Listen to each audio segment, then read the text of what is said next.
నమస్కారమ్మా. ఏంటమ్మా బాగున్నానమ్మా. నీ పేరేంటమ్మా? నీ పేరమ్మా? విజయలక్ష్మి. రండి. Good good. మీరంతా బాగున్నారమ్మా? తప్పకుండా అమ్మా, మీరు చేయాలి.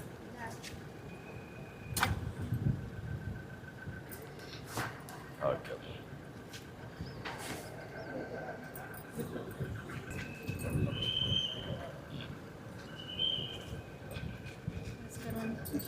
రండి. నమస్కారం. Rishi joint collector sir. Joint collector. Commissioner sir. నమస్కారం. సమీం సార్. నీ పేరేంటి? ప్రశాంత్ కుమార్ సార్. ఏ బ్యాచ్? 21 బ్యాచ్. 21 బ్యాచ్. నమస్కారం సమీం. నమస్కారం. గుడ్. నమస్కారం. ఎండి ఏపీ నమస్కారం. Srinivas. Sub collector sub collector sir. Chinturu sir. Sir. అదే అక్కడ. came at the age of 23. Okay good. Zilla Parishad sir. Speed కూడా అదే స్పీడ్ ఉండాలి మీరు. నమస్కారం. రెండమ్మ బిర్యానీ.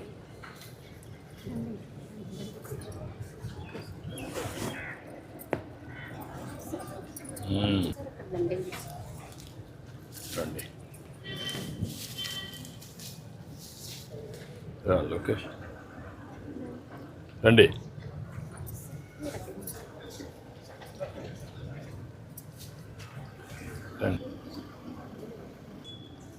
రండమ్మ.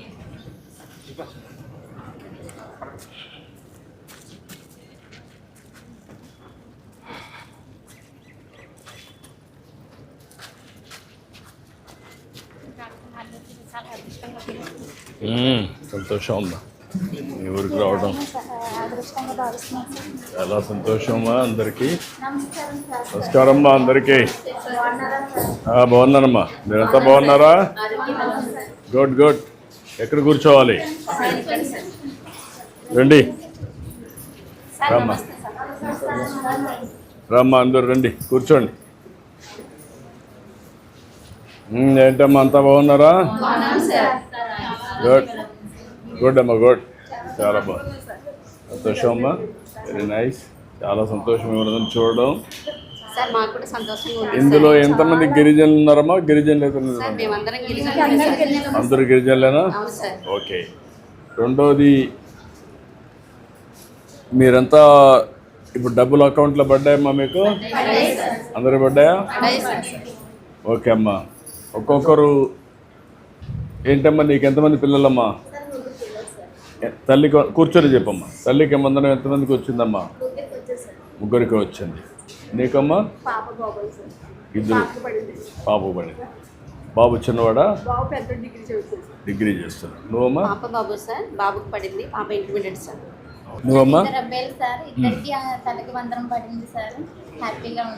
థ్యాంక్ యూ అమ్మా.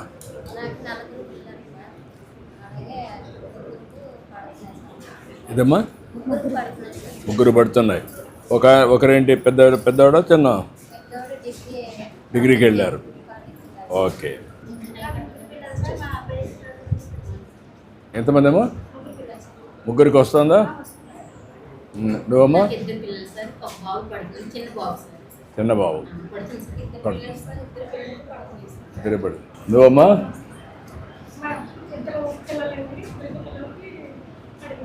ఇద్దరే పడిందమ్మా. గుడ్. ఇప్పుడు ఏంటమ్మా, ఇప్పుడు పిల్లలు అనేది చాలామంది భారం అనుకుంటున్నారు. ఇప్పుడు నీకు ముగ్గురు పిల్లలు ఉన్నారు. ముగ్గురికి 39,000 రూపాయలు అకౌంట్కి వచ్చింది. ఇప్పుడు ఫస్ట్ క్లాస్కి వచ్చిన తర్వాత అక్కడి నుంచి మధ్యాహ్న భోజనం పెడుతున్నారు. మీ బాధ్యత ఉదయం రాత్రికి భోజనం పెట్టి పంపించడం, అంతే కదా? ఇప్పుడు ఈ 13,000 రూపాయలు వచ్చినప్పుడు మీకు ఇవన్నీ కానీ అయితే చాలా వెసులుబాటు వస్తుంది కదా? మీ ఆదాయం ఎంత ఉందమ్మా? ఎంతమ్మా? 600. ఏం పని చేస్తారమ్మా మీరు? కూలి పని చేస్తారు. మీ ఆయన? ఇద్దరు కలిసి. ఇద్దరికి వస్తే 600. ఎన్ని రోజుల పని ఉంటుంది? మీ ఇంట్లో ఎంతమంది అమ్మా? మీరు ఉన్నారు? మీ పెద్దవాళ్ళు ఉన్నారా? మీ అత్తమామలు కానీ? అత్తమ్మ ఉందమ్మా. ఓకే, ఆవిడ ఎంత వయసు అమ్మా? నలుగురు పిల్లలు ఎవరమ్మా ఇక్కడ మీకమ్మా? ఇప్పుడు ఏంటమ్మా ఏం చేస్తారు? పిల్లలు అందరూ ఉన్నారు, మీరేం చేస్తారు భార్యాభర్త? నా భర్త ఢిల్లీ అండి.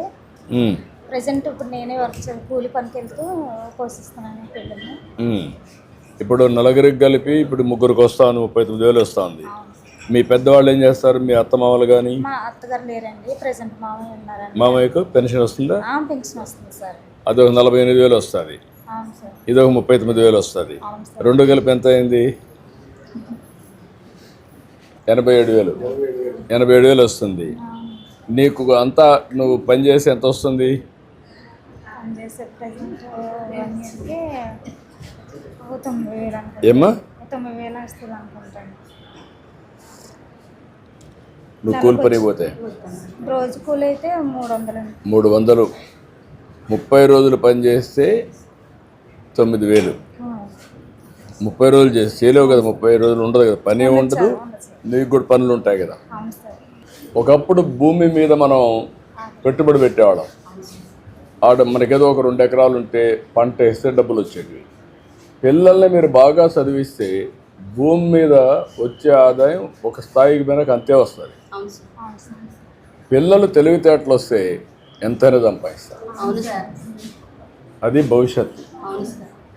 పిల్లలే సంపద. తెలివితేటలు కానీ మీరు కానీ ఇప్పించగలిగితే ఆకాశమే హద్దు. ఈ విషయం ఇంకా మీరు గుర్తుపెట్టుకోవడం లేదు, మీ పిల్లల్ని చదివించడం లేదు. గిరిజన ప్రాంతంలో పెద్ద సమస్య చైతన్యం. రాష్ట్రంలో ఇటు దిగినప్పుడు నేను స్వర్గానికి వచ్చారా అనిపించింది, రంపచోడవరంకి వస్తారే. ఎందుకంటే కదమ్మా, ఎందుకంటున్నానంటే రంపచోడవరంలో ప్రశాంతమైన వాతావరణం, 65% పైన పచ్చదనం, కొండలు, ఆహ్లాదకరమైన ప్రదేశాలు ఇవన్నీ ఉన్నాయి. ఇలాంటి ఆహ్లాదకరమైన ప్రదేశంలో మీరు పిల్లల్ని బాగా చదివించి ఆదాయం పెంచే మార్గాలు మీరు ఆలోచిస్తే ఇది టూరిజానికైతే ప్రపంచం మొత్తానికి వస్తారు. నాకు ఒక కమిట్మెంట్ ఉంది ఇక్కడ.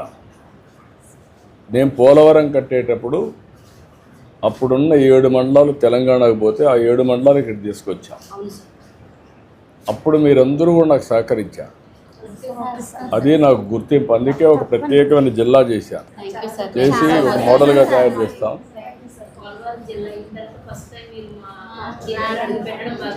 అది కాకుండా ఒక కాన్స్టిట్యున్సీకి ఒక జిల్లా ఇచ్చాం మీకు, ఎక్కడ ఇవ్వాల. మంచి ఆఫీసర్లు పెట్టా. ఏమ్మా అందం కదమ్మా. రేపు రాబోయే రోజుల్లో ఇండియాలోనే నెంబర్ 1 ప్లేస్ ఏదంటే దానికి చిరునామాగా పోలవరం ఉండాలి. మీరు చెప్పండి, మీ ఆలోచనలు చెప్పండి. ఒక్కొక్క మాటలో భవిష్యత్తు ఎట్టుంటుంది చెప్పమను. ఈ పోలవరం భవిష్యత్తు ఎట్టుంటుంది ఇవన్నీ మీరు చూశారు 2 ఏళ్లలో.